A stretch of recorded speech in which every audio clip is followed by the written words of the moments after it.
Hi everyone, मैं Sanjeev sir. आप सभी का मेरे YouTube channel science zone academy में स्वागत है।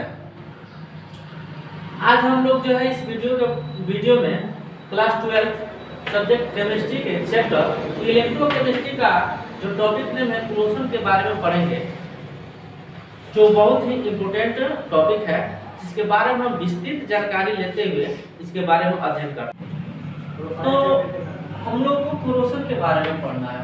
आखिर क्लोजन होता क्या है? सबसे पहले क्लोजन के बारे में जानेंगे कि क्लोजन क्या होता है। तो हम जानते हैं कि वायुमंडल में बहुत सारी गैसें होती है, जिसमें से ऑक्सीजन तथा हाइड्रोजन मुक्त होता है।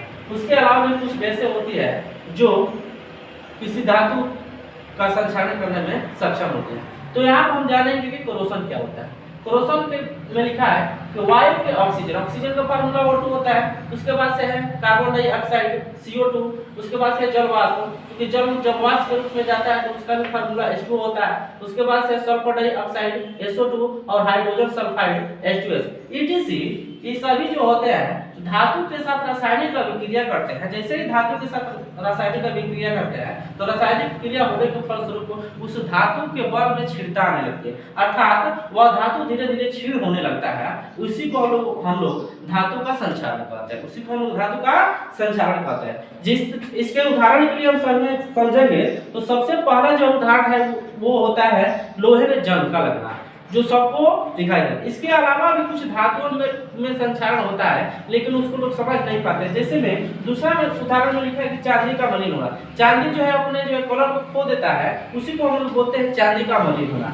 तीसरा है तांबा की सतह पर हल्के हरे रंग की परत का जमना, जिसको कितना हो अगर हम किसी रासायनिक प्रक्रिया द्वारा या भौतिक प्रक्रिया द्वारा साफ करें तो साफ नहीं। तो लोहे में जंग का लगना मुख्य उदाहरण होता है संचारण का। उसके अलावा अगर चांदी अपने रंग को खो देता है उसको भी संचारण बोलेंगे। तांबा की सतह पर अगर हरे रंग की परत जम जाती है तो वो भी संचारण के अंतर्गत आते हैं। इसलिए एक नोट है कि संचारण के कारण मकान, पुल, बांध ETC में प्रयुक्त धातुएं जो भी होती है वो क्षतिग्रस्त हो जाती है। क्योंकि हम जानते हैं कि कोई मकान बनता है, पुल बनता है, बांध बनती है, उसमें जरूर किसी न किसी धातु का उपयोग किया जाता है, जिसमें से मुख्य धातु जो होता है वह लोहा होता है। तो लोहा जो होता है, तो लोहा मकान में लगा, पुल में लगा, बांध में लगा, ETC में जब हो जाता है तो ये जितने भी गैसें होती है इसे रासायनिक अभिक्रिया करता है। रासायनिक अभिक्रिया के फलस्वरूप वो धीरे धीरे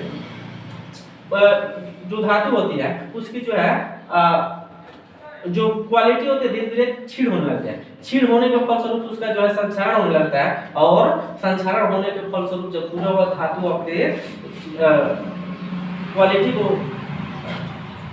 क्षीण कर देता है, जिसके फलस्वरूप मकान, पुल, बांध ETC क्षतिग्रस्त हो जाती है। अब हम जानेंगे कि आखिर लोहा को जंग लगने से कैसे बचाया जा सकता है। तो सबसे पहले विधि है कि लोहा को किसी भी तरह से यदि वायु तथा जलवाष्प से अगर उसका संपर्क तोड़ दिया जाए तो किसी भी लोहा में जल्दी से जो है जंग नहीं लगता है। तो लोहे को अगर जंग से बचाना है तो सबसे पहले हमको विधि यही अपनानी होगा, किसी भी तरह से उसको वायु तथा जलवाष्प से जो उसका संपर्क तोड़ दिया जाए। तोड़ देने के फलस्वरूप उसमें जंग लगने की संभावना बहुत कम हो जाती है। जिसमें से इसी हम जानेंगे कि दो विधियों के बारे में। यहाँ पे लिख रहा है कि लोहे को विभिन्न विधियों के द्वारा जंग से बचाया जा सकता है, जिसमें से पहला जो है विधि है लोहे की सतह को पेंट करके। हम लोग तो घर में या कहीं और पर देखते हैं कि जितनी भी लोहा की चीजें लगे रहती हैं तो उसको हम लोग पेंट करने का मतलब ये नहीं होता है कि वो सिर्फ सुंदर ही दिखे। सुंदर दिखने के अलावा सबसे उसका मुख्य काम ये होता है कि उसकी जो भी लोहा की वस्तुएं लगी रहती है हमारे घर में चाहे अन्य जगहों पर, तो पेंट करने का सबसे उत्तम उपाय ये होता है कि उसमें जंग जल्द से नहीं लगे। उसके अलावा उसकी सुंदरता के लिए ही होता है। तो सबसे पहले हम जानेंगे कि लोहे की सतह को पेंट करके कैसे जंग से बचाया जा सकता है। तो जब लोहे की सतह पर पीच, अलकतरा या अल्युमिनियम का पेंट लगा दिया जाता है तो पेंट कर देने के फलस्वरूप क्या होता है कि ऐसा करने से लोहा का जो है संपर्क वायु से टूट जाता है। लोहा का वायु से संपर्क टूट जाता है।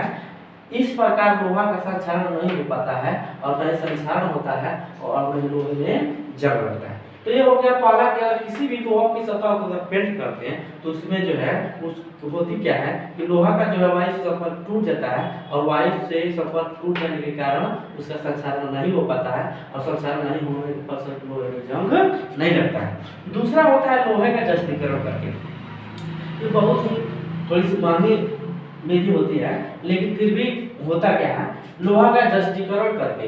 सबसे पहले हम जानेंगे जस्तीकरण क्या होता है। जस्तीकरण में हम जानेंगे ये कि जब लोहे की सतह पर जब जिंक का एक पतला लेप चढ़ा दिया जाता है तो उसी को हम लोग बोलते हैं जस्तीकरण। या हम देख सकते हैं कि जब लोहे की सतह पर जस्ता जेडेड का एक पतला लेप चढ़ा दिया जाता है तो ऐसा करने से लोहे का वायु तथा जलवाष्प दोनों से क्या होता है कि संपर्क टूट जाता है और जैसे ही संपर्क टूट जाएगा तो उसमें संक्षारण की प्रक्रिया नहीं होती है। तो संपर्क टूट जाता है जिससे लोहे का संक्षारण रुक जाता है जो संक्षारण होने के फलस्वरूप लोहे में जो है जंग नहीं लगते जिससे लोहा का जस्तीकरण पाते हैं। इस प्रकार से हम लोग का संक्षारण जो है समाप्त होता है। अब हम लोग अगले वीडियो में बात करेंगे।